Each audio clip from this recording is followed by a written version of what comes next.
آیا عاقب هر مولای بد عقیده و بد عمل نماز خواندن و او را امام گرفتن چطور است؟ فتاوای دارالعلوم دیوبند همین مسئله رو داره. ما همیشه میگیم که من عقل دارم. فتاوای دارالعلوم دیوبند می نگاره کسی سوال کرده المهند علی المفند عقاید علمای دیوبند علامه خلیل احمد سارنپوری رحمه الله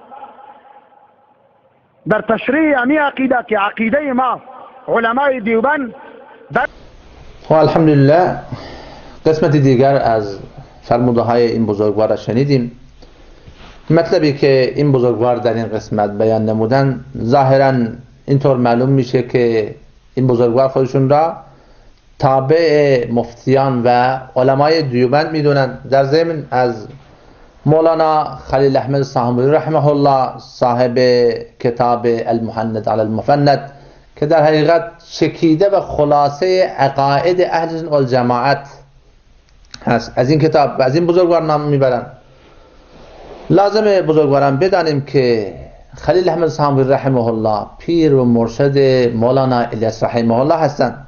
و نکته عجیب این که چطور میشه که پیر و مرشد مولانا الیاس رحمه الله علیه که در حیات ایشون بودن و در حیات خلیل احمد سامری رحمه الله این مبنا و اساس کار جماعت تبلیغ بنا شده و کار این بزرگواران شروع شده، چطور ممکنه که خلیل احمد سامری رحمه الله کتابی بنویسن در بیان عقاید اهل سنت و الجماعت و در بیان عقاید علمای دیوبند و در بیان عقاید علمای مذهب حنفی که هیچ کدوم از اینا با هم تضادی ندارن؟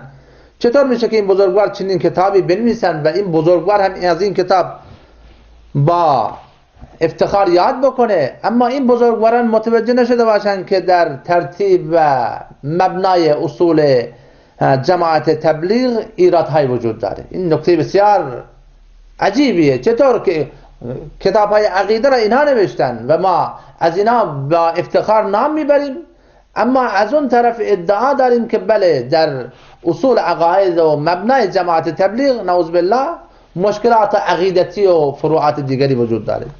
باید دانست برادران، بزرگوارانی که این بزرگوار از اونها اسم میبرن، یعنی همین علمای دیوبند خلیل احمد سامری رحمت الله علیه و دیگر بزرگان، اینا در اصل از اجداد علمی ما هستند. ما هم از علمای دیوبند هستیم، ما شاگردان مکتب علمای دیوبند هستیم. البته دیوبندیت نام گروه یا فرقه نیست. دیوبندیت یعنی حنفیت، همه اینا تابع مذهب حنفی هستند. اما چرا به این نام نمودار شده، چرا به این نام معروف شدن؟ بله در طول قرون گذشته به نسبت دیگر علمای مذهب حنفی، علمای دیوبند در تبیین و تحقیق و استنباط مسائل مذهب حنفی زحمات بیشماری را متحمل شدند. همینطور که الان کتاب‌هایی که در مدارس علمی ما خوانده میشه، شما برین هر حاشیه‌ای را نگاه بکنین 98% 99% مال علمای دیوبند هست. برین هدایت 4 جلد هدایه را شما نگاه کنین، مال علمای هندوستان هست. بعد حاشیه شرح وقایع را نگاه کنین، حتی حاشیه خود وقایع را نگاه کنین از علمای بلوچستان ایران نوشته شده. یه حاشیه اصول شاشی را نگاه کنین، حاشیه نورالانوار را نگاه کنین و دیگر حاشیه ها و تمام شروحاتی که ما در مدارس خودمون از اونا تدریس میکنیم و برای فهم مطالب به شروحاتمون مراجعه میکنیم، همین علمای دیوبند الحمدلله نوشتن. لذا دیوبندیت یک نام فرقه و گروه دیگری نیست، بلکه دیوبندیت یک مساوی با حنفیت. اما چون که این جماعت زحمات بیشماری را در تبیین مسائل فروعی و عقیدتی مذهب حنفی کشیدن، همین به همین نام الحمدلله اینا نمودار شدن و معروف شدن. لذا بنده اینجا به صراحت اعلام میکنم هر کسی که به نام دیوبندیت برخلاف مذهب حنفی بخواد کاری بکنه، هر کسی میخواد باشه، ما 100% با چنین اشخاص و با چنین جماعتایی مخالفیم. دیگر اینکه بسیار نکته مهمی است، همه علمای دیوبند مخلصین جماعت تبلیغ هستند. همین بزرگوار که شما که آمده و از بزرگان علمای دیوبند اسم میبرین، خب علمای دیوبند مخلصین جماعت تبلیغ هستند. شما این کتاب را ببینید، تبلیغ بالیقین کار نبوته. این کتابی هست که در مورد جماعت تبلیغ نوشته شده، اصول جماعت تبلیغ، مبنا و اساس کار جماعت تبلیغ و شبهاتی که در حول و حوش جماعت تبلیغ هست. اینجا در صفحه 2 تبلیغ کے بارے میں اکابر علماء کے آرا نظر علماء بزرگ را در مورد جماعت تبلیغ فرمودن که اینا بزرگواران علماء دیوبند هستن، اینا نظرشون در مورد جماعت تبلیغ چه بوده. اسمی برای مولانا حکیم الاسلام، مولانا قاری محمد طیب رحمه الله، حضرت اقدس شاه عبدالقادر رحمه الله، خلیفه اجل حضرت حکیم الامت علامه طاهنوی رحمت الله علیه، بعد مولانا مفتی محمد شفیع صاحب پدر بزرگوار مفتی تقی حفظه الله، مولانا مفتی کفایت الله صاحب رحمه الله، مولانا مفتی محمود حسن صاحب رحمه الله و دیگر بزرگانی که یا کتاب دیگری اینجا در دسترس دارن. این کتاب دیگری هست مولانا محمد الیاس رحمه الله و نهضت دعوت تبلیغ.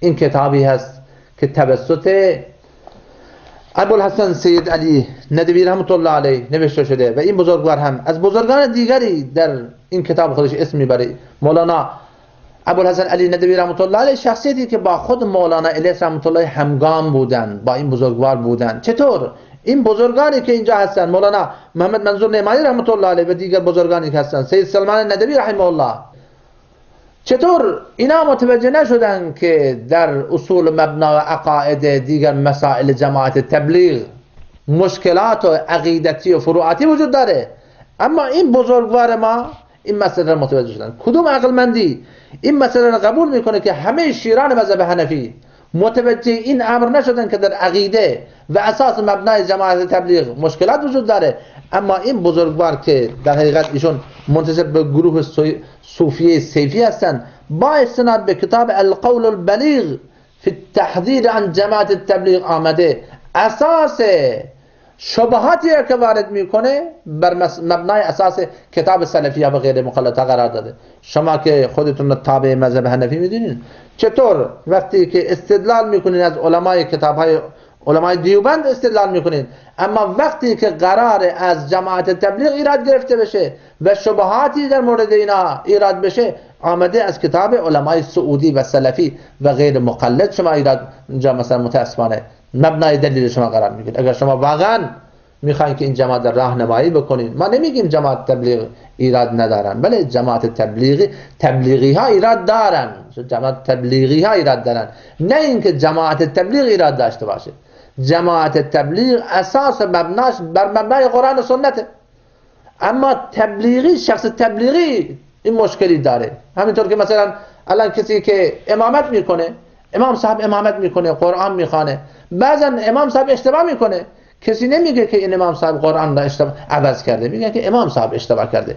نمیگن که امام صاحب نماز را عوض کرده، میگن که امام اشتباه کرده. امام اشتباه میکنه اما نماز که اشتباه نمیشه، که نماز همون نماز رسول خدا صلی الله علیه و سلم است.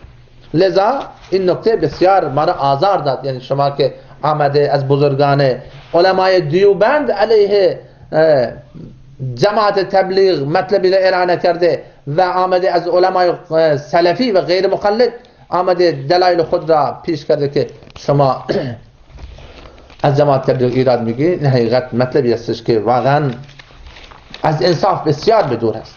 قسمت دیگر از سخنرانی این بزرگوار را بشنویم و همینطور انشاءالله ما تیکه تیکه قسمت جلو میریم تا فهم مطالب گفته شده برای شما انشاءالله آسان بشه.